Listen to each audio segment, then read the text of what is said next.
All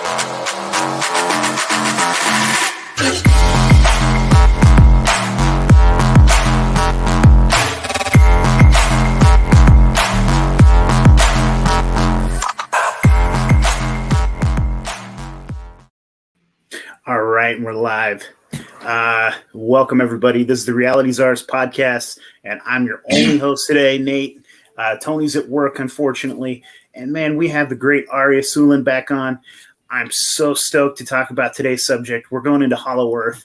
And, again, this is something I know nothing about. You introduced me to Tartaria, man, and that was awesome. I loved it. And so now you're introducing me to Hollow Earth. So this is awesome. Thank you so much, man. You bet. And this would be the first time I've covered this topic on a podcast specifically. So awesome. We'll definitely dig into it this time. Hell yeah. And so why don't you tell everybody a little bit where they can find you? So it's Paradigm Threat, correct? Right. It's going to be paradigmthreat.net. And I just launched a new website, kind of redid everything. It looks the same. And I got to redo the content. But since last time I was with you, my Discord was taken out. And dude, I saw that because I joined and then it just disappeared. It gave me the warning. It told me you were no. And somehow we we've avoided the sweeps for years, and then suddenly we got caught in something. We lost a lot of research there. So set up a decentralized chat.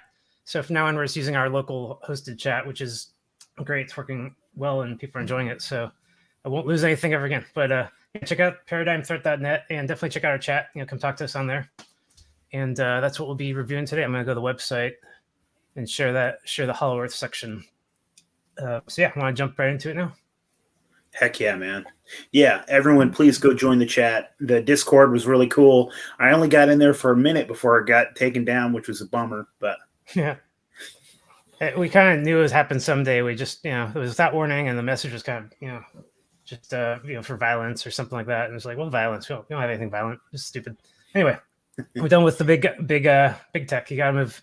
We're going decentralized and federalized. That's where everything's headed now. Federalized meaning like everyone hosts their own server, yet it's connected to the big network, so everyone finds each other anyway. That kind of thing. Don't need centralized anymore. So I like it. Decentralized, absolutely. Right. So Hollow Earth, I got into that a long time ago, about 7 years ago. I try to share my screen here, and there we go. That should work. There we go. And I saw just all this stuff on Facebook. That's how I got into it, by finding stuff on Facebook suggesting, hey, there's something wrong with Antarctica and the Arctic, or hey, the Earth is hollow. I've never really heard this much. I will say that I've heard it from a few sources, like my grandmother. She had a book called The Hollow Earth. Obviously, there's a great deal of fiction related to Hollow Earth. And but for anyone to actually say, hey, no, it's real. Like, hey, the Earth really is hollow. That was, for me, it was about 7 years ago. It was the first time I actually heard that. And so, all right, someday I got to do a show just about you and how you came into all this, man. And I want to hear, did Grandma, was she your first red pill? No, but I was amazed one day when she thought, she said 9/11 might have been, staged. So I was like, whoa, my grandmother did that. That's awesome. But Grandma's woke. The good kind of woke. Right. So we got this other thing, right? Flat Earth. It's a whole cosmology, flat Earth, flat universe. And it competes with NASA. It has a lot of publicity. A lot of times when you hear about somebody questioning anything establishment, like, hey, NASA is wasting our money or something, they're like, the automatic attack is, are you a flat earther? Yeah. So we've all heard about flat Earth, and and about 7 years ago, again, like I was hit by all this stuff. All at once, a bunch of people, debates, forums, and so forth, suggesting that the Earth is flat, or the Earth is hollow, or whatever, or maybe that they're both wrong. And what I came to realize is that the flat Earth group is the only one that the media will ever talk about. They never discuss Hollow Earth at all. And it's just sort of a weird, overlook. But something that's weird to overlook, I think, by the media. I think they all group them together and give us these cosmologies to at least be aware of them when we go out and attack people, because that's what they want us to do, right? Defend the pro-establishment religion, so to speak. So I'm going to do the quick super disclaimer, because you just offended half the audience. Everybody here, no, you're good, man. Everybody, let's be open-minded. we all know NASA is lying. That's what we know. And so let's explore and let's be open-minded. And Ari's a fucking genius. So let's go, buddy. I appreciate it. So yeah, here, Hollow Earth, theory is actually supported by the Electric Universe people. Electricuniverse.info. Just go the website and check them out, and you'll see that they have this whole theory that the universe is based on electricity and not gravity, and therefore a hollow Earth makes a lot of sense on an electrical level. You got planes that are essentially polarized on either pole, either side, like. One side's positive and the next plane is negative and the next plane is positive. And therefore, these planes hold each other together. I might not be explaining that correctly. These guys explain it way better than I do. But positive negative gives us the cosmology of an inner Earth that's stable rather than a bunch of rocks hitting each other or an orbit that you'd expect to fall out of position after a while. Instead, everything stays in position. Each plane, floating islands and all that kind of stuff stay where they're supposed to be due to electromagnetism. And that basically means that there's constant layers of electromagnetism gradients from positive to negative from one side to the other side. And within those layers, a perfect medium that something can literally just sort of rock back and forth in without going anywhere. So that's the Electric Universe's definition of Hollow Earth. They believe, there's definitely a sun in there because you got something powering all of this. It's got energy flowing through all the planes, up through the North Pole and down through the South Pole, out to other planets, back to the sun, and as a result, to the main sun of the solar system. And as a result of this energy moving around, we have gravity. Everything gets pushed together. This is true if you run electricity through a wire. It becomes an electromagnet towards metal. And if you were to get electrocuted by a live wire, it would actually hold on to you while it's flowing through your body. So there's a huge strength of attraction in electromagnetism, also known as plasma physics. But there's also a huge strength of repulsion. In fact, there seems to be more repulsion going on than attraction, where all the planets are held down by the strength of the sun's electromagnetic field. They're held in compression, and within that compression, they push against each other.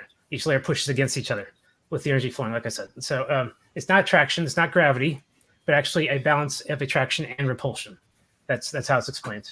So anyway, that's a theory, and I might not be the best to explain the mechanics of it. I prefer to look at the likelihood of a cover-up. Sure, it's been completely ignored by the media. It's and they don't explain it to us very well in movies. The first movie I can remember, science fiction, that even talked about Hollow Earth since the 1950s movie was recent King Kong movie. I think came out 2017 or 19 maybe. King Kong versus Godzilla, that movie. They both traveled to the Hollow. First time they actually depict it. Go watch that movie if you want some examples of the inverse sort of mountains and the medium plane that I described. I mean, they show it all in that movie. It's really cool. And then they show a bunch of science fiction nonsense to sort of cover it up and say, this is all fiction. Don't believe in any of it. That stuff always gets my interest. But in real literature, especially in the 19th century, you actually got a bunch of people writing books about the Hollow Earth, traveling to it, describing the planet, as they see it. And then eventually in the early 20th century, when the first probes are sent into orbit, which it didn't take very long. It wasn't public. It was a lot of rich entrepreneurs actually doing it. You don't really hear about like John Astor. These guys were equipped. They had their own stuff, and they're probing the Earth, and the first ones to see, oh wow, yeah, it is that, it is this, and they keep it within their religion because religion has always had a suppression over knowledge of Earth history, Earth mechanics, cosmology, origin story, you name it. Definitely anything that comes up with Hollow Earth, they're going to gobble it up and say, no, you don't want to believe that. It's within the Vatican's interest to actually cover this up. Hollow Earth sort of throws a wrench into their entire belief system, if you ask me. But like I said, somebody was covering up, and yet they had the evidence of it. In the 20th century, like I said, we had probes that actually went up there and started taking pictures. We have these photos, investigative magazines will say these are fake. Don't worry about them, but there are a lot of them, and they show sort of a hole at the North Pole, a big one. Nothing small at all. Like something that's clearly many hundreds of miles wide. Something that has an Arctic Circle for sure. It has ice around it in a circle, and we all know that there is an Arctic Circle of ice. We just assume that the inner filled part of the circle is also ice. But actually, the Arctic Circle represents the most northern tip of the or the highest tip of the Earth, and the coldest, with the least sun, least heat from the sun, and so forth. Now, there's supposed to be a sun inside the Earth. At least there's supposed to be some sort of energy. That energy is supposed to flow out the north and south. It's supposed to create the Aurora Borealis. If you're familiar with that, you know that there's a ton of energy coming out of the North Pole that is not accounted for by modern sciences. They say it just sort of flows through the ice at some point. They expect there to be some physical structure at that point, releasing the energy, mountains and stuff. We don't see that in establishment versions of the globe. We only see that in hollow Earth versions. Let me try to find another one here. Here's a good one. So in a hollow Earth model, the Earth is oblate. It's not really so much a sphere or perfect circle. The top and bottom are sort of flat until they bend inward into this huge hole. It's supposed to be a vortex. The south side is supposed to be fatter with big ice and water coming out of it. And because it actually is the outflow, the south side is the outflow, and the north side is the inflow. They don't both flow at the same direction. So in this model, you can see that the highest points, the Arctic Circle would be the coldest places, but the closer you get into the hole, there's more heat. That's because the energy flowing out of that second sun is enough to warm those areas. And you start to see tropics and wildlife and you name it. There's movies, of course, that depict that off the top. The Land That Time Forgot, that movie, they went to North Pole, it's all ice, take a submarine underneath the ice, and it's a jungle with mist and, dinosaurs.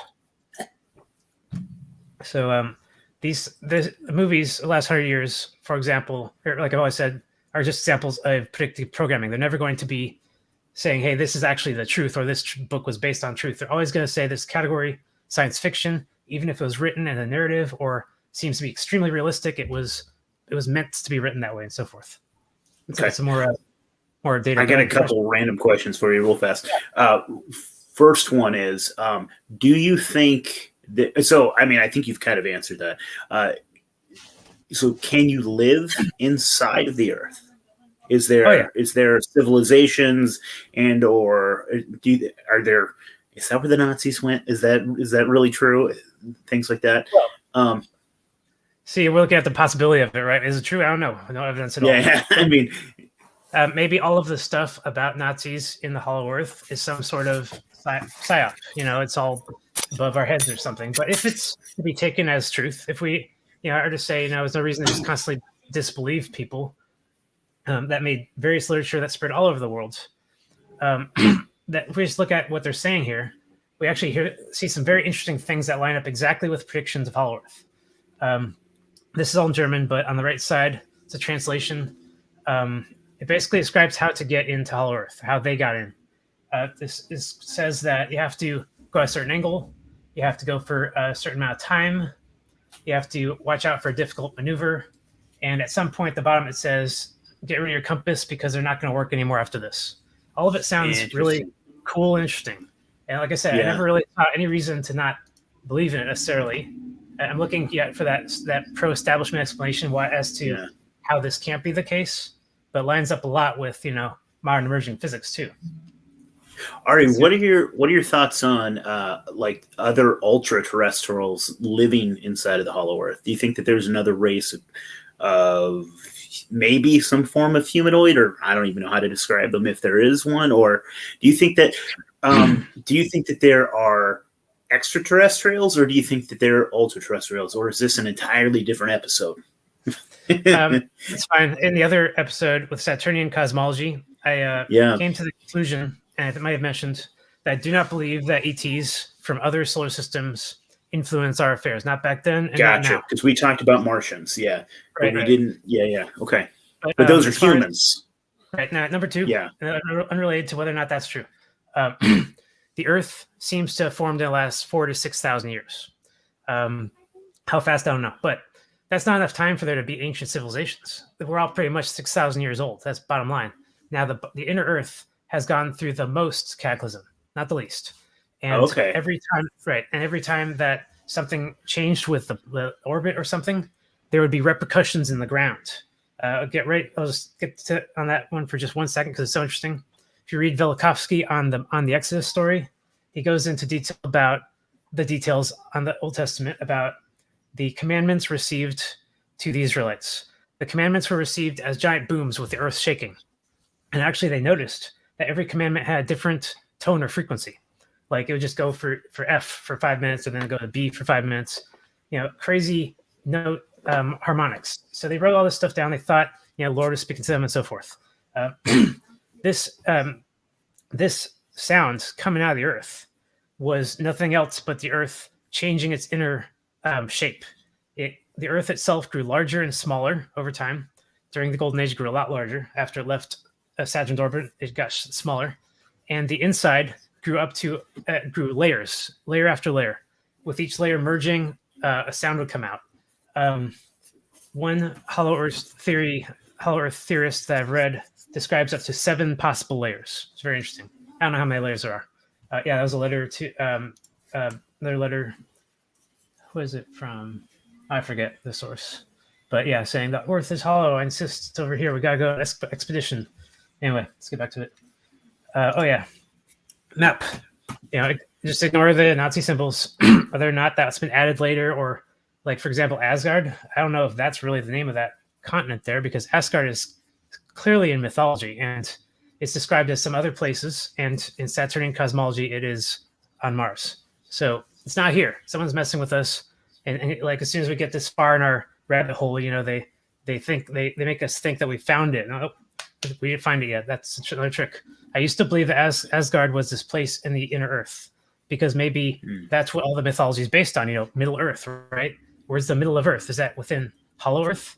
But there's so many reasons why that's just not the case. It's not within Hollow Earth. It's within the center of a fantastic collinear configuration that's so hard for the people writing it down to even imagine. But anyway, back to the point. In the Hollow Earth, we got these maps, and a lot of them are in German. The locations, those are the ones I do believe. We got New Schwabenland, and that's a real location in Antarctica. You can look it up on Google Map, but maybe it's actually a location further down our Antarctica's hole. Maybe it's actually on the south side of Hollow Earth. At any rate, that will be another big topic we're about to get into, and that's what is the deal with the Nazis anyway? Were they the first to discover it? How could that be? There must have been someone else. No, I definitely don't think they discovered it, and I don't think they found any advanced races in there. They found the other explorers who were there first, who had reasons to leave their home and go to Hollow Earth and explore and risk everything. There weren't many people back then. And then the Germans showed up, and they had a big reason. They had to evacuate Germany. They had to take either 200,000 or million, depending on which version of that story you believe. So before we get into the war, let's see what else we got here. There's a bunch of stuff about how Hitler and the Nazis are all down there. I'll get into that for a second. I don't actually believe Hitler ever got into Hollow Earth. I don't believe they ever left Germany. I believe the Russian side of that story, where he was killed in Berlin, and that they had his bones in a museum for, allegedly they still do. So allegedly, that what I've heard about that specifically. So there were some papers that were released that were CIA, right? That said something about him actually making it to South America, and I don't know if that's true. That could be just bullshit. Exactly. But what I did hear specifically about the bones that they had, that the Russians had, is when they examined them later on, they were actually bones from a woman.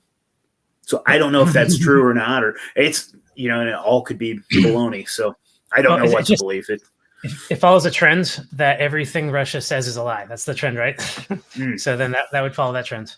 But let's get back to you're totally right about that. And I don't know if that's true or not, but here's my reasoning real quick before we get into the war. Sure. I don't think that they would have allowed the Westerners to believe that Hitler died there because that would mean he went down with the ship. It meant that they actually believed in what they believed in, and the West has always portrayed the Nazi movement as a psychological sort of meltdown of a certain population, that they fell into a frenzy for 10 years, and afterwards they snapped out of it, and the Germans said, sorry, we're never going to do that again. That version of the story has been debunked many times by psychologists who basically have answered the simple question, was Hitler insane? And the answer to that question objectively is no, of course he wasn't. You look at his history and where he came from and what he was, he did everything that he was told to do. That also takes a lot of like culpability off of him, like for being a piece of shit. You're like, no, he was crazy. You know, it's like, totally. Yeah, it's like, no, he was sane. He was just a piece of shit. Right. So they got this. They got these Nazi movements around the world. They're trying to sort of control, and it's better to make them believe in this fictional, immortal Hitler in Hollow Earth than it is to settle on reality. And reality is that war is very ugly and it's very compromised, and there isn't one side and another side of anything. If you go down to Hollow Earth, you're going to find the deep state again. You're going to find some Germans too that were, refugees of that war. But you're not going to find just one thing. You're going to find everything. That's how life is. So the compromise is made at the end of that war. We're not in favor of negotiating peace later. They're actually in the interest of suppressing peace and knowledge, even knowledge of the Hollow Earth itself. Before World War II, people believed in the Hollow Earth for the most part. After World War II, people for the most part did not, and it was not useful for the establishment to allow people to believe in that, because then they would start to contact those remaining Germans that were that the West coalition was still at war with, even though they had entered the Earth. Why do I think that was happening in the 50s and 60s? The Admiral Byrd story. Let me get away from that page real fast. Admiral Byrd was the one who chased the Nazis to Antarctica. That part is verified. The part that isn't clear, Operation High Jump. What was going on there? In one version of Operation, in the first one, it was just an operation to see, if the Navy can break the ice and get to the center and build a base. In the conspiracy version, popular on the internet, Admiral Byrd fought the Nazis and incurred many casualties right there on the in Antarctica, up against the ice. They tried to get on the ice, and then things would come out and shoot at them. And when I mean things, I basically mean, here's a photo I found recently of a thing in the sky, and the Navy allegedly took this shot, and it was attacking them, and it was killing people. Who knows how? It doesn't matter. Electricity is my guess, but they knew right away, cannot fight these guys. And were those? So those are man-made things? Or do you think you don't know? And do you think there's something in it that's piloting it, or? Well, definitely man-made. Sorry, I mean be ambiguous there. What they are, I'm saying, I just straight off the bat don't know. There's some kind of defensive weapon. They're probably a drone or something. I have no idea what they are. But I'm saying that what I do know is that Operation High Jump ended in this massive failure, and the technology of the Germans just proved to be too strong. It's my belief that when technology is suppressed,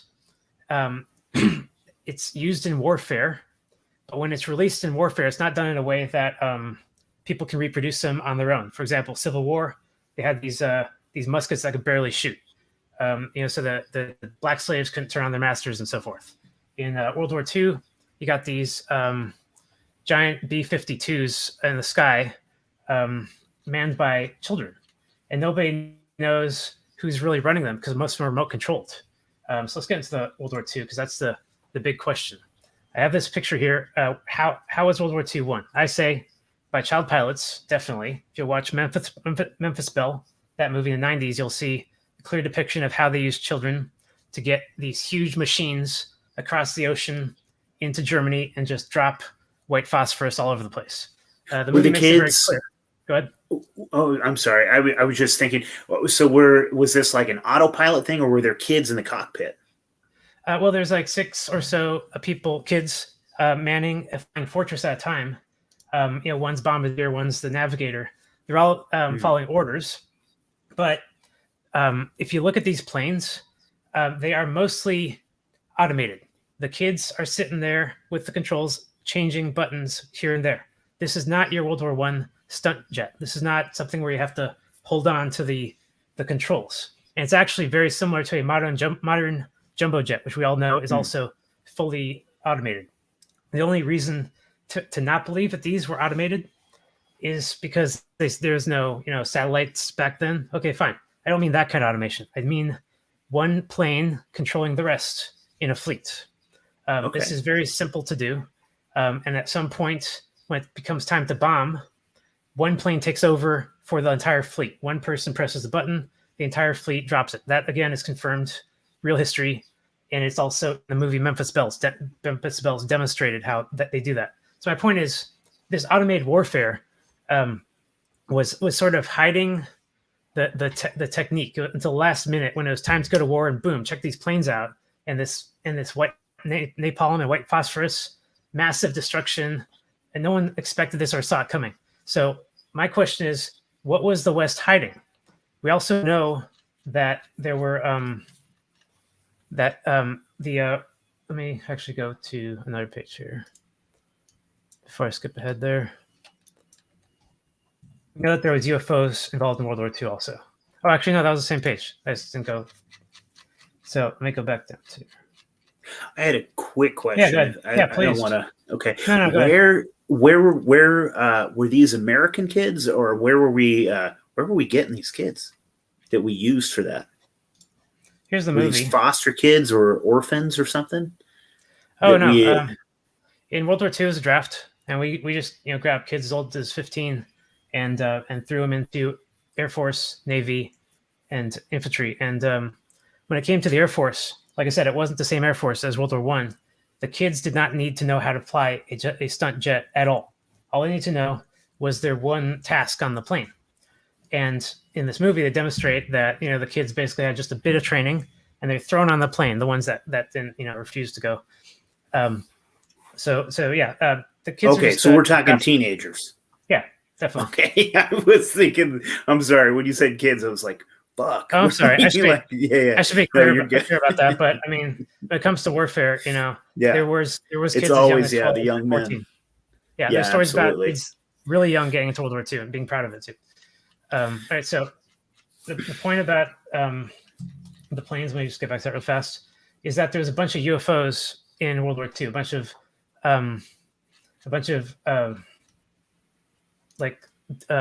sightings. Sorry, Roswell is the biggest one, right? That was. I get my sources on here.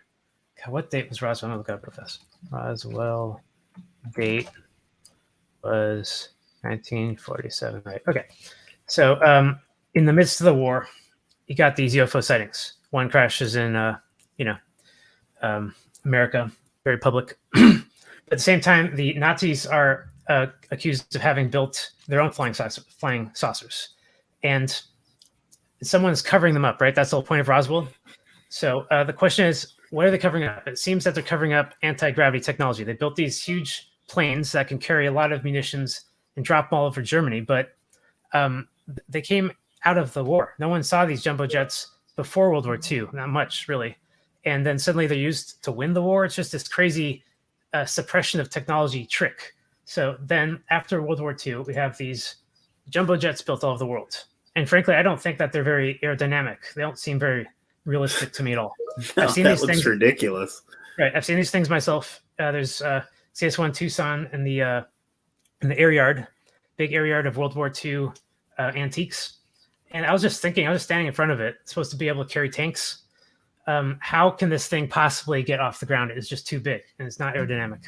And then I found this photo, that one of those planes with the front blown in due to wind. Okay, yeah, it's definitely not aerodynamic. And I think that plane should have crashed long before the hull actually could lose its stability enough to break in due to just wind alone.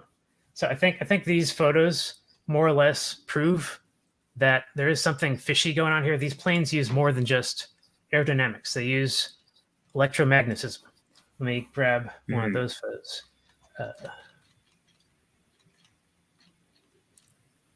So what is electromagnetism? you basically have or called 0-point technology, right? It uses the Earth's electromagnetic field. The field can be measured. It's very strong. Extends way out beyond the Earth's, like hundreds of times beyond the circumference of the Earth. And it is rotating. The electromagnetic field of the Earth is rotating. A lot of people fail to factor that in. But when the Earth rotates, the electromagnetic field created by the sun groups it and rotates in the counter direction.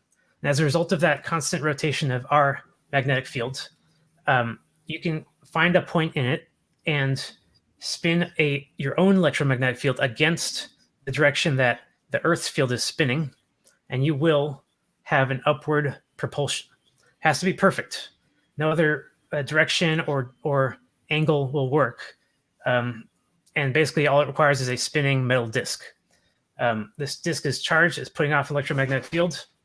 And, well, like I said, this is hypothetical. I've never actually seen these things demonstrated, but I have seen videos where people demonstrate these with gyroscopes. They show gyroscopes essentially have anti-gravity properties. If you've played with one as a kid, you know that there's something funky about them. You pull a string and then suddenly it's hard to move them in the air. It's really cool. So adding electromagnetic field to a gyroscope is the secret behind electromagnetic technology and the reason why all those UFOs look circular. Now, this technology has been invented many times. This guy claims to have it. He has a little box that you stand on. You fly into the air. And, it's like, oh, I'm sure he faked it. And that's what the official articles all say, that they just faked it. Kind of like the water engine. They're all a bunch of, so let's get back to the war here. World War II, about 8 or 9 years ago, I got into this because I started looking at what some of those neo-Nazi crazies are saying, and they're so mixed in with other things that it's not really their material. It usually comes from other sources, like in Germany, actual groups. And the ones that get to here in America, usually they've gone through a lot of controlled opposition. And but I was still interested in what they're saying. They're still pointing to sites that were real, and were making the case that World War II was not done, was not what we were told in school. It was not like democracy versus tyranny kind of thing. It actually had a lot more to do with that European schism that I talked about in my last podcast between East and West, and what Napoleon essentially failed to do in Russia, which is exactly why Hitler's history repeats Napoleon's failure. So interesting. Okay. I don't know what to call them. The people who are anti-World War II tend to be anti a lot of other things too, which I don't necessarily jive with. But whatever they are, they tend to say this was a banker war. And you know who they blame for that. But of course, I don't say that one race was involved. When you talk about money, when you talk about bankers, you got a lot of different races involved. You got Indians, you got a lot of Vaticans. I do tend to blame a lot of the Earth's problems on the bankers, but I don't attribute that to, Yeah, never attribute to one race. It's the central bank, in general. Right. So the central bank wasn't necessarily just London. It was, also in Switzerland. Those guys have their own sort of neo-bank. They've been lending to all of the outsiders of the central bank for the longest time. It's all about money. Nuclear bomb, I'm going to tell you right now, I do not believe that nuclear bombs are real. I think that nuclear bomb was conversation. I like that. Yeah. I'm not going to get much into it, but I'm not the first to say it. A lot of people have said that essentially this explosion in Nagasaki, Hiroshima was caused by something else, probably phosphorus powder dropped by planes, and they ignited. It doesn't matter, honestly, how it create how it. Yeah, I mean, theoretically, dude, someone was telling me that there was way more deaths actually when they were napalming the cities. Right, because they would catch the whole cities on fire and it would just wipe people out. So, absolutely, that was my next point. That if you really want to talk about what happened, the fire bombings using napalm, same stuff we used in Vietnam, we used in Japan and Korea, and this is the worst stuff of all. This napalm gel stuff, and we destroyed something like 67 Japanese cities. It wasn't 2 or 3. It wasn't like then Tokyo was next, as they like to tell us in history class. Those cities were all gone, fire gone. And the idea that a nuclear bomb made any difference just overlooks that so much. The idea that leukemia is a thing to worry about in Japan completely overlooks the long-term damage the napalm did to the environment, and therefore the kids and animal wildlife that lives on it. So let's get around from that. But here's a Nazi one I was trying to get to earlier. There's plenty of pictures of Nazi UFOs. It seems that they had them in World War II as well. The one in Roswell. Do you think there's a giant gyroscope inside of that machine, and that's what's making it fly? Oh yeah, absolutely. It starts to hum up, and now it becomes weightless. And once it's weightless, it's easy to sort of tip in any direction at any speed. Very easy and cool. Very easy to build. Very stable. It's very safe. We should all be flying it now. And the big trick is we might actually be flying it now, because I do believe that jumbo jets use this technology.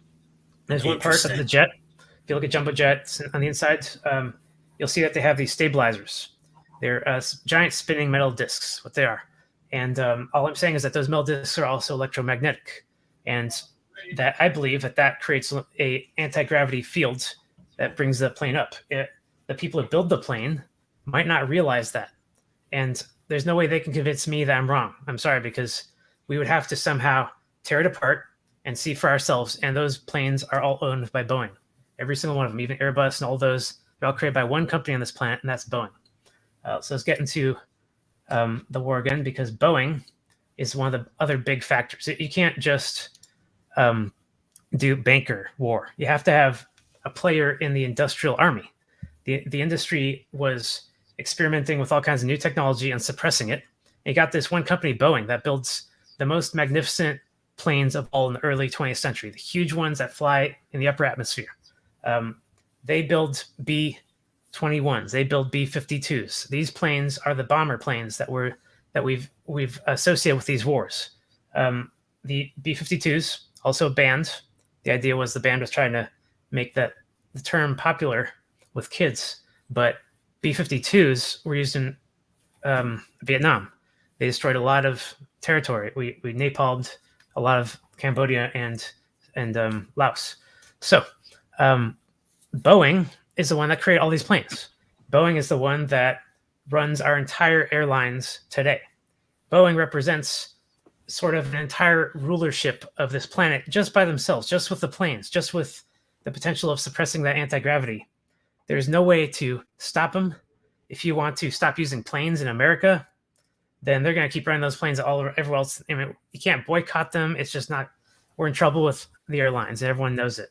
Reagan went after them famously, and he got in big trouble. How much that cost him and us, but we won't get into the politics of that. The point is, you want to look for the culprit of World War II, just look at Boeing.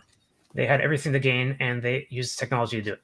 So back to World War II. What happened? Got some, here's some pictures I made a while back ago. I was trying to really get people to start thinking about this war differently. Now, this one on the right is a horrible painting that was made about the bombing of Dresden in Germany. They said that this bombing essentially destroyed an entire city all at once, killing basically 500,000 people. That's the Dresden story. A lot of neo-Nazis love to mention that one. Westerners actually disagree with that story completely. They say, yeah, sure, we did bomb that city, but we only killed maybe 5,000 people. And it wasn't our fault. It was famine or something like that. It's really stupid. But then you look at this. What do you think the truth is behind that? I definitely think that there was a genocide in World War II, and that the idea of genocide is sort of wrapped up into the Holocaust. But all around the Holocaust are these other genocides. You got the Holodomor of the East of the USSR. When the USSR was formed, they committed a Holodomor on their own people, 1 and 2, and they got rid of something like 66 million Christians in those 2 decades. They're going after the Christians for some reason. Later on, we're in that same region. There was a newspaper that came out, and they said, the government's killing the Jews. They killed 6 million. This newspaper is found in USSR 1920s. For some reason, that number was chosen back then, and it wasn't true back then. Later on, we actually did see a genocide of Jews. I don't doubt that at all. That happened. Yeah. What we have a problem with is who to blame. They say it was the Germans. Well, I really don't think that the Germans were the ones that did the Holocaust. I think the Holocaust happened. And if you look at the details of it, you basically have You have trains, right? People being thrown on cattle cars, and driven to the east, Siberia, the Gulag, the big exile location where humans are dumped over the last 200 years since Napoleon's defeat. The Siberian exile was so well known until people started focusing on Auschwitz. They said, well, not all the trains made it that far. Some of them stopped at Auschwitz, and Auschwitz is where they died, and they were killed, exterminated there. Other people say there's really no evidence Auschwitz was the location.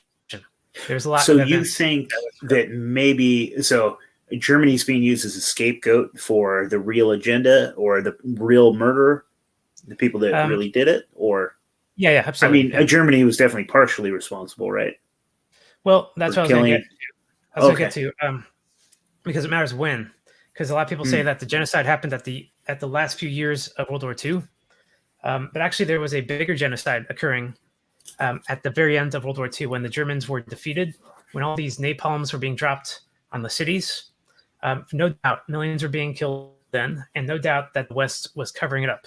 But let's just be reasonable about what that means. If a city is destroyed all at once, it doesn't mean everyone in that city is dead. It means everyone who couldn't get out.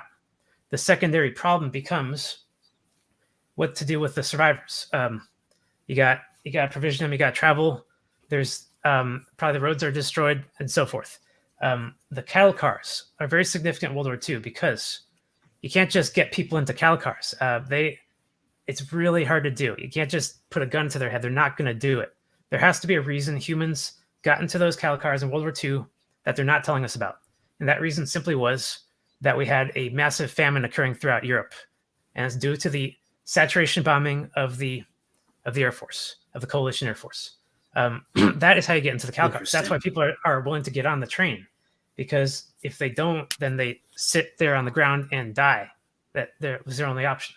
So that's the reality of that. Again, it's being covered up by this memory of the Holocaust. Now, I'm Jewish. I was born and raised. I lived in Israel. I've been to Yad Vashem and the museums here in America. I've been saturated with this stuff. It wasn't until when I started researching this for myself that I started to question it. And the good news is that we don't have to throw it all out. Something terrible happened to the Jews, and that's what I'm going to get to next. First thing to understand is, who are the Jews? What is a Jew? First of all, it's such a vague question that we could argue forever and never get anywhere. So to make it simple, a Jew is anyone that believes in monotheism, the creator God of the universe that influences human affairs, and that the Old Testament is verbatim reality. Now, that's a lot of people. That's not just, the Jews, but it's also Christians and a lot of others. So the Jews that were wiped out in the Holocaust were specifically Ashkenazis. And Ashkenazi means that you come from Eastern Europe, specifically Russian area and beyond. And Ashkenazis are also the most mysterious of the Jews, whereas the Sephardi Jews, the ones that I come from, know where they're from, Iberian Peninsula, and know their history. So it's these Ashkenazis that suffered this horrible genocide in the Eastern Europe area when the USSR came into existence. And the official version, not the conspiracy version, but the official version, the Jews are wiped out in the beginning of the USSR, and then later on in the Holocaust. So who were they?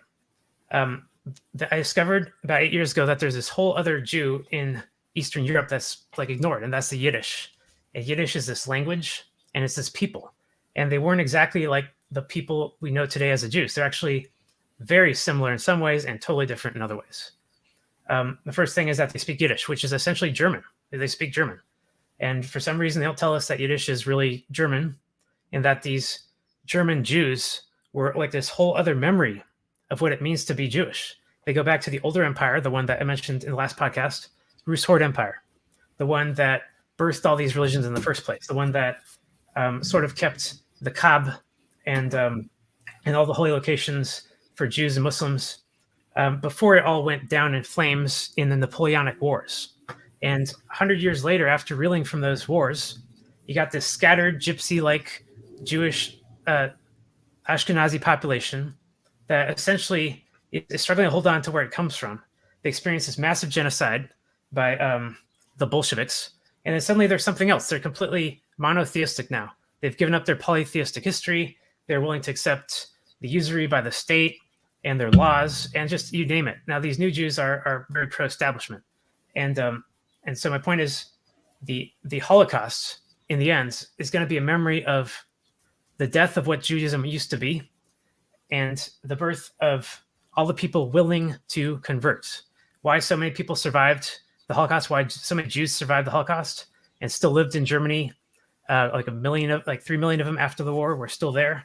The answer is because they converted. They got over to this new version of Judaism that emerged in World War II. It's monotheistic, like I said. It's in line with the Catholic version of religion, the Latin version, based on the Latin Bible. They've given up their language, which is not based on Latin, and you name it. Modern Hebrew, for example, is supposed to be an ancient language, but actually it's very similar to Greek. And this is supposedly because the Jews were under occupation by the Greeks for 2 centuries, into 2nd century BC.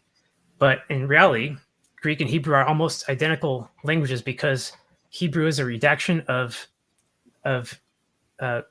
essentially the eclectic Jewish languages of the Rus Horde Empire that, like I said, had nothing to do with Latin, and they just want to convert into something new. How do I know that? Because if you look at Hebrew, it has all kinds of modern stuff to it. There's a great deal of gender separation that wasn't around in the past, and it doesn't exist in the Rus Horde Empire languages. Sort of were very simple. Anyway, I'm getting off topic. So back to the war. The Nazis were defeated for sure, and how they're defeated was sort of covered up. The Westerners said, we didn't cause that much damage, and the Germans said they did. The Westerners also pushed a great deal of propaganda. If you look at Captain America, for example, he's involved in World War II. They're pushing this character on kids back when these comics first came out. These movies are still popular now. I actually love the movies. They're awesome. And they still show these planes, like these B-52s and so forth. And we're supposed to be like, yeah, go planes. And we're just supposed to completely ignore the subtext of what it means when, how much damage they potentially cost, buy stamps and so forth. But those are bad guys. So they're not even people. It's okay when we go over there and just mass murder humans. They're not even humans. They're Germans. Speaking of, where does that word come from? Germination, right? Because they're sort of growing they're outside of the bounds of the church and the establishment. They're germinating. So we have to call them Germany, but they don't have any reference to the word Germany prior to the 20th century. It's completely made up by their enemies. They call themselves Deutschland, right? Right, exactly. Yeah. They call themselves Deutschland, and someone else calls them Germany. And then some Westerners said, we've rescued the Germans. Dutch. We've rescued the Dutch from the Nazis. We've liberated the Dutch. We've discovered all these new groups of people in Germany. Some of them might have been there before. They might not have been called that before. But when the Dutch were discovered, they're essentially stealing a lot of that history and identity of Deutschland. It's not that hard to imagine. It's the spoils of war. It's the ability, the things you can do when you conquer a population. You can erase their memory and you can make them believe in something new. We've been doing it for a while. Here's a list here. I got, after World War II, Korea, and we sort of took a pause in the 70s, and no, we didn't. We took a pause in the 80s and 90s, and then in the late 90s, suddenly there's this huge like just bombing campaigns by Clinton. Yugoslavia was parts of it was destroyed, and then right after 9/11, which a lot of people think was a false flag to get us to continue our international wars, we invaded Afghanistan and Iraq. So it's not hard to imagine that this war machine, like I said, Boeing specifically, this Boeing war machine has been keeping this war alive and sending it from region to region, trying to copy sort of their victories of previous regions. What's it going to take, guys? You know what we've done to the other guys. How much napalm until you guys are willing to, succumb? The Korean Wars, for example, North Korea lost up to 20% of their population, and they never gave up. But clearly, they were willing to lose a lot of people for it. But so many places in Europe were quick to give up. So Yeah. Real quick, sorry, Go ahead. this is slightly off topic, but that's just my ADHD brain. But like you were talking about the No North problem. Koreans, they lost 20% of their population and never gave up.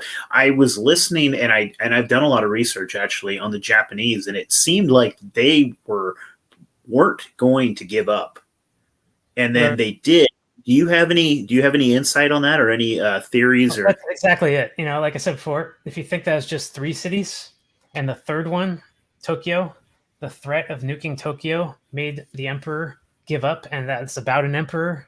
If you believe that version, then you have to ignore the 67 cities that were firebombed by Napalm, right? So no, straight up, I don't believe that the Japanese ever surrendered. They were conquered, completely conquered, and a small group of population of Japanese that were controlled by the people who conquered them were willing to agree to this victor's version of history, because that's what always happens. The victors write history and the losers agree to it. But let me show a different reason why this is the case with the Japanese, a completely different reason. The Japanese were a vassal to England, and before that, the Russo Empire. The Japanese were never their own country. They never had any independence. They should have declared independence in 1776, like America did, but they didn't. And they had no independence ever, not even when they're going to war against the coalition that England was part of. So let me tell you why that contradiction exists. Why is England at war with its own vassal state? How do I know they're a vassal state? Well, just look at the history prior to them. You'll see that they were occupied by England for hundreds of years, that the British brought all of the weapons there, all of the weapons that they had, and the boats too. So it was the war machine that was in charge of the war in Japan, not the people and not the emperor. When England went to war with Japan, they did the most obvious strategy ever. They used their vassal state to ignite the whole war in the first place. They said, hey, vassal, you're going to go and attack Pearl Harbor now, But the British didn't tell the Japanese to attack Pearl Harbor. I'm not saying that. I'm saying here's what really happened. The British allowed their own vassal state to open them up to a plan about Pearl Harbor and the West and how we're going to trigger this war. And as a result of that plan and knowledge, they actually were inviting the Japanese to attack the British Isles. The strategy was, of course, the obvious strategy was that if the Japanese can wipe out their threat in England, then the rest of the coalition won't attack them later, specifically America, who they're friends with, and really, really hope America is never convinced to go to war against them by the British. So anyway, there is evidence in real history that the Japanese were planning an invasion of the British island, and that actually their boats were caught en route by some fleet, allegedly the Americans, and destroyed. The fleet of Japanese boats sailed past Hawaii, and they're going to go south of America. They thought America was a safe place, and suddenly we turn on them and we destroy them. We turn on the Japanese before Pearl Harbor before the date ever even happened. And this history, when I read it from the other side, the neo-Nazi side, it made a lot of sense.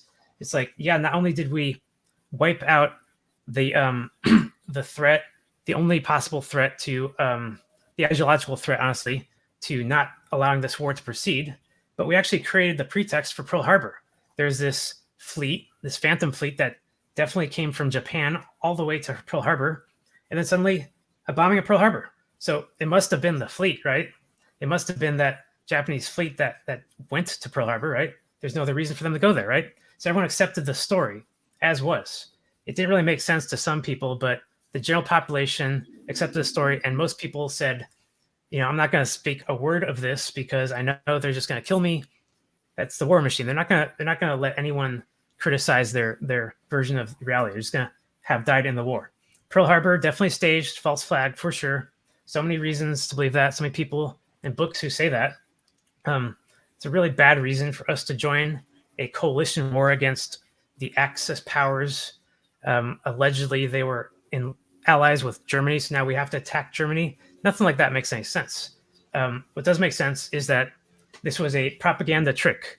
The only way to get us into World War II was to say that somebody close to us, Japan, that old vassal state and part of the Russo Empire, has attacked itself. right in the heart of that location. This will separate the east from the west. This will awake the sleeping giant. This will do all kinds of things. It was just good strategy, and it definitely worked. It got America into the war, and we basically built all of those planes that then went and destroyed Europe. So let's skip ahead to the end of the war. After Japan was destroyed, after Germany was destroyed, they definitely evacuated. And from what I've read of this evacuation, see what we got here. They got like 500,000 people out of the Berlin area as the East and West forces of the United States and Russia were basically about to take Berlin. They used big submarines. They had these huge submarines that they had built in a very short time, capable of taking hundreds of people, thousands of people, and they evacuated somewhere. It makes sense to me that they would go to Hollow Earth, to places that they knew about, and that there would be enough room for them to, start over with a population. Then the question is, what happens next? We know that Operation High Jump failed. We know that we got signals from Hollow Earth, but it was never really confirmed. And so where does this lead now? The closest ties we still have to this old history is Russia. And from what I've read, Russia in the 20th century, they had essentially ties to the Hollow Earth. They had ships that they're sending there every year. They knew how to get there and stuff. And well, I won't get into that because I don't really have any evidence of that here. That's just something I read a long time ago, and I wish I had that copy again. Let's see. Let's go to bombings again real fast. So essentially, the Germans escaped Germany. They went somewhere, went to Hollow Earth. And the West had to cover it up. They had no choice of, saying that they went there. Otherwise, it would call into question the nature of the war. It's like, why did we do that? And weren't the Germans our allies? Weren't they popular with America this whole time? So, yeah, that's a funny thing that people don't talk about. I mean, especially in the 20s, the KKK was a huge thing.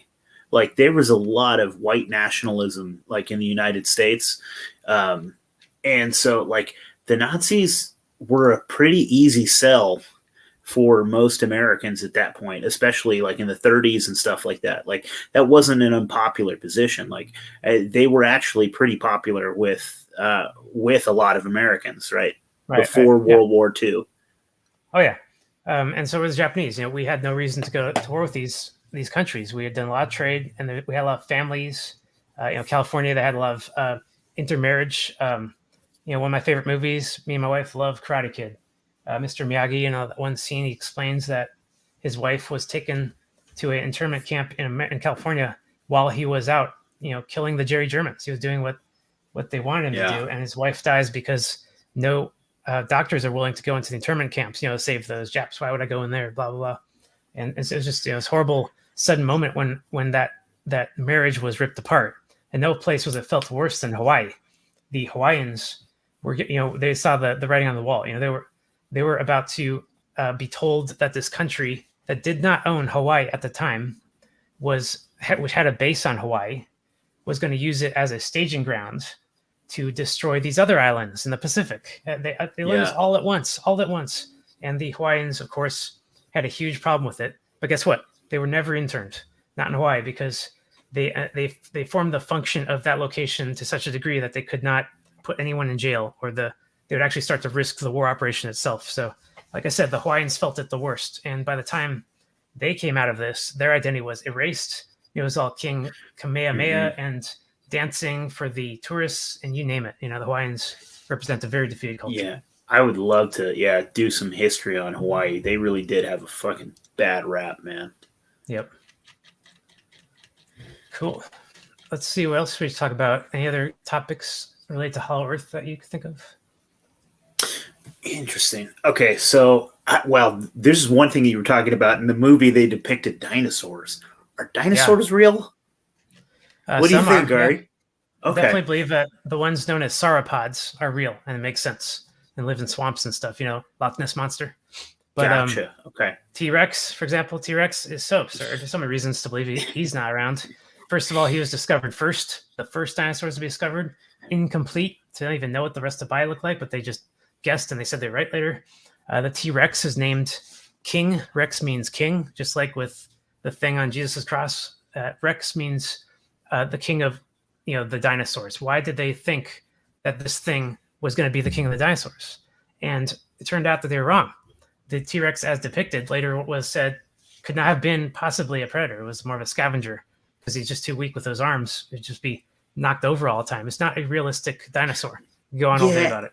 And he doesn't even, how would something like that even exist? Having these little tiny, little stubby arms and and then honestly, just like their mass and how heavy they are, how do they, I don't know. I mean, I call a lot of the whole dinosaur stuff into question. It's interesting. And we should know why they did it. It's a Smithsonian cover-up. Those guys are the giants of America. That's it. So that's why dinosaurs are believed in. That's why they're pushed so heavily. That's why there's so much propaganda about them. Interesting. All right. What do you think? So we might have even talked about this before, but the giants, to me, that's the most fascinating thing in the world. Were they human? Yes, I do believe so. Yeah. Okay. And do you take any, what do you think, as far as like interdimensional beings, like, do you think that there are angels? Do you think that there were Nephilim? Do you think that there were hybrid humans with angels and things like that? Do you take any of that into? I believe that every source has a real reference point in the past, and it might have been changed in the present into, we think a metaphor is real or real is a metaphor, vice versa. But let me tell you what I believe in: the ether. The ether was heavily believed in up until the 20th century. Like I said, World War II saw the death of so many belief systems, not just polytheism, but health sciences like acupuncture and stuff didn't come back for decades. But also the ether. It's referenced in many science journals. Scientists trying to prove that it's there. What is ether? It's the invisible force that penetrates everything, right? Like the force of Star Wars, that kind of thing. What's its properties, though? It's part of the electromagnetic field of the Earth, but also part of the electromagnetic field of the sun in our solar system, and possibly of that of the galaxy/universe.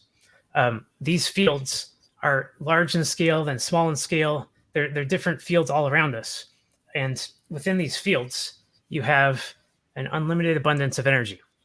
Energy is actually the most raw form of information. It's the analog signal. It's I don't know if I covered emeralds and storing knowledge in emeralds. That's a lost technology. It's going to come back, though. It's called quantum computers. It's going to come back soon. And the idea of quantum is that you're storing an analog signal that's immediately reproducible anywhere on the planet. It's a quantum connection. And so this quantum connection is ever present. It has all of the properties that we associate with angels, heaven, and visions, and all that kind of stuff. It sort of falls into this bucket of electromagnetism that we receive in our bodies. Comes, through north pole's our head, right, and south pole's our feet. The energy of the earth is constantly flowing through us and hooking us up with the knowledge that it has stored in its ether. What does it have stored there? Well, that's where you basically go when you die. If you believe in reincarnation, and I certainly do, and so many other indigenous religions believe they have a lot of evidence of it. For example, Tibetan Book of the Dead and the three bardos. Go read that for reference point. 3 cycles of rebirth that all life forms go through. Why they believe that so much? So they say that many of their testimonies are actual people who remembered their past lives and the transitions in between them. So I don't have any reason to doubt these people. I think they're telling honest truth, and they have a whole belief system based on it. They believe that reincarnation happens rather quickly, within a matter of months. When you die, your energy of your soul, whatever you want to call it, which is just a figment of the electromagnetic field in the beginning, simply returns completely to that field and leaves completely your body. And at that point, when it's disconnected to such a degree, it becomes capable of being reborn. It even becomes capable of choosing when and where it becomes born. One reason, like I said, read the Bardo book. It's amazing. It has all these details. One thing about like how souls choose their own parents is in there. The reason is because when you're in the ether, when you're in dead form, you're completely free of anything that you could possibly consider pain or misery or even bad memories. All that stuff is not there. And a free spirit, if it enters carnation, it basically has to feel all that horrible stuff again. And it doesn't want to just go right back into that. It wants to find the path of least resistance, the least pain. The third bardo is described as a period when the soul is being haunted by its previous memories of its past life, and it's being tricked into being reincarnated again. If it fails that last test and it keeps running, it's going to run. Is that like the Gnostic, how they describe this being a prison planet that you get caught up and then you're just born back into this? Oh, yeah. Yeah, that's fascinating. Absolutely. So I can go on all day about it. It's really fascinating. Yeah. The Gnostics believe that too, right? That's in Europe. But here's the thing. You're not so trapped. On Earth, you got the field here. And if you can attain a certain level of enlightenment, according to the Book of the Dead, Tibetan book, you can escape the cycle entirely. You can then travel to another planet. Why? Because our field connects to other planets, doesn't it? Our field connects to the sun. The sun's connected to every other sun. That is the nature of being a spiritual being, is being able to travel through pure energy instantly anywhere in the universe, just like they say. I've talked to starseeds who insist this is true. For a long time, I believe starseeds are crazy. They're on the internet. They're like, I'm a starseed. I have traveled from other places. I can do telepathy and stuff. After hearing so many of their testimonies, I stopped doubting them. It sounds like a lot of these people have these abilities and that they remember traveling from other planets, and that actually, and I don't mean planets here in the solar system, I mean other solar systems, and that is the only way to travel. Actually, there is no other way. You can only travel as spiritual energy. You can't take a spaceship because there's no magnetic path. You can't go through the sun. Some people say you can transport through the sun, but I've thought about it. I don't think you can. I think we're sort of trapped here physically in the solar system, but spiritually we're not trapped anywhere. And that's sort of a nice rule set, I think, to go by. Here's a little picture of the electromagnetic field around the Earth depicted. They say it must have an inner field too. The Earth has an inner field and an inner sun. That tells you that more or less the Earth is like a living body. It has all the properties of memory and intelligence. It just operates at a much grander scale than humans do. We can't necessarily talk to it. We would sound like the tiniest little T, and it would sound like the deepest boom. So our scales keep us apart, and therefore keep us apart from anything bigger than that, like suns or the galaxy itself. So we can't talk to planets. We're just too small, if you follow me. I had another question for you. So right now there are some Germans living in the Hollow Earth near Antarctica or the North Pole, rather. That's Antarctica. The entrance on the South and North Pole. There are entrances. The Nazis went to the South, and that's they went to the South. Okay, yes, it is Antarctica. Okay, gotcha. And what do you think their life is like? Do you think, like, we don't know too much about it, right? Do they have, like, are they living like a modern, I mean, they had some defenses and they had some, it looked like they had some pretty awesome weapons. Like, do you think that they have an entirely different type of, like, do you think, are they online? Do they have the internet, or do they, like, or do they, question. I'm curious, man. I'm going to go to my Mars page real fast because I have this one picture I just want to show you. Sorry, I was going through all this stuff. Absolutely, brother. And because I was talking to this guy who sent me this message, I just want to show you the message. Things are still loading.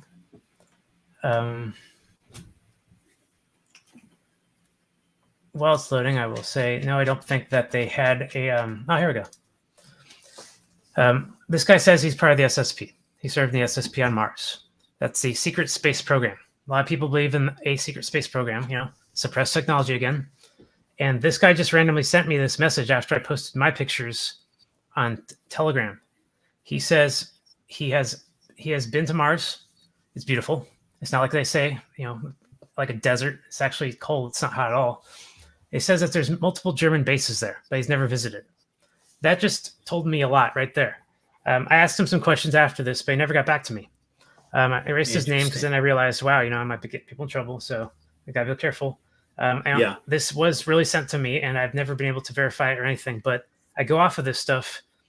This path has led so many clues like this, and the clues are nothing more than hypothetical solutions.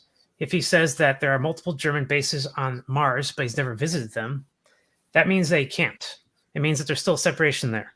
Probably has something to do with how World War II ended and resulted in this huge Cold War lasting literally till today. And because of this Cold War, we have not made peace with all of the people that we need to make peace with from World War II over 70 years ago, that we've been waiting that long just to do this. So what I mean by that, I mean the Germans, they went everywhere that anyone could go.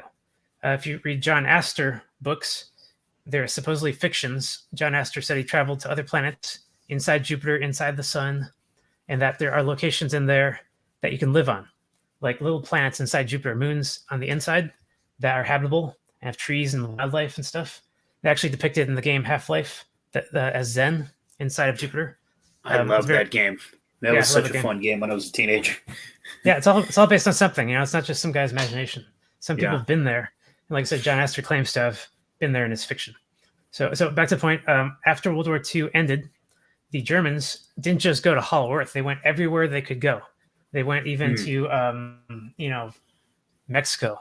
There's like a lot of them went to Mexico because they found a lot of sanctity there, because Mexico had declared independence since 1910 and had already been under attack by the deep state.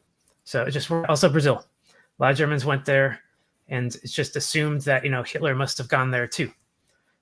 Just the fact that they pushed that theory on us so much, and Simpsons and stuff, that really makes me sort of like, okay, wow, they really want us to believe Hitler made it to South America, just like they want us to really believe that Napoleon died on an island in isolation, surrounded by boats. These stories are hard to swallow, honestly, and they sort of ruin the way that we could be thinking about these wars as unresolved. They make it all about one guy, and one guy winds up all by himself in isolation. That's how they like it. That's true. Yeah. Instead of like the movement behind it, they always try to paint one scapegoat. It was, absolutely. Yeah. That's fascinating. I hadn't even really thought about that. And more evidence that Hitler probably died in Germany was that I've done some research on specifically his doctor that was giving him cocktails and drugs, and Hitler was already dying. Hitler was in bad shape by all the crazy amounts of drugs he was doing. So it's pretty nutty to think that he lived till 80 in Argentina. I think he was on his last leg anyways. Absolutely. He here's what they want us to believe. They want us to believe that he's like, oh, it's time for me to go. This didn't work out the way I thought, I'm out of here. But that's not what happens. A captain goes down with his ship, right? The captain feels responsible for causing every shipwreck. We already covered that point. If Hitler would have left to Hollow Earth, then he would have ruined any chances of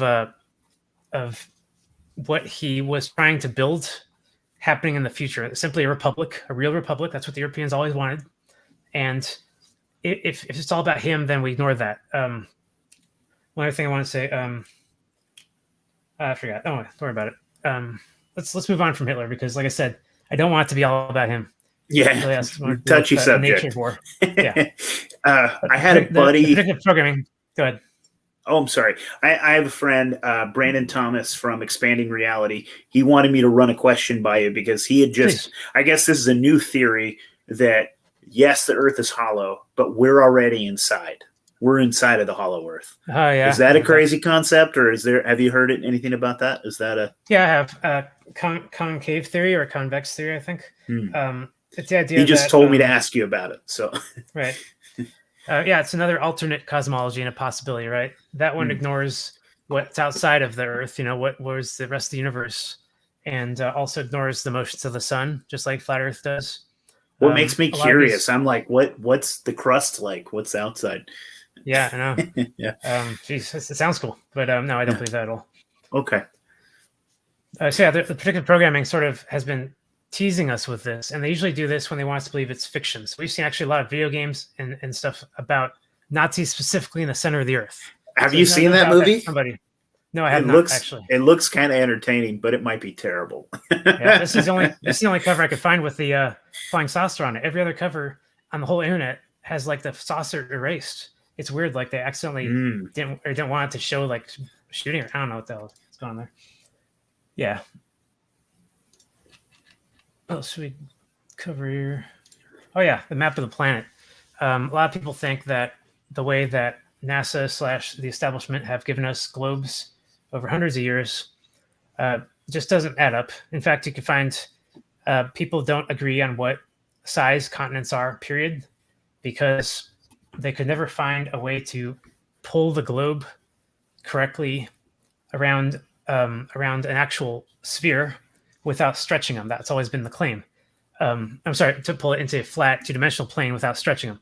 The problem here is not it's not a map problem. The problem is a political one only.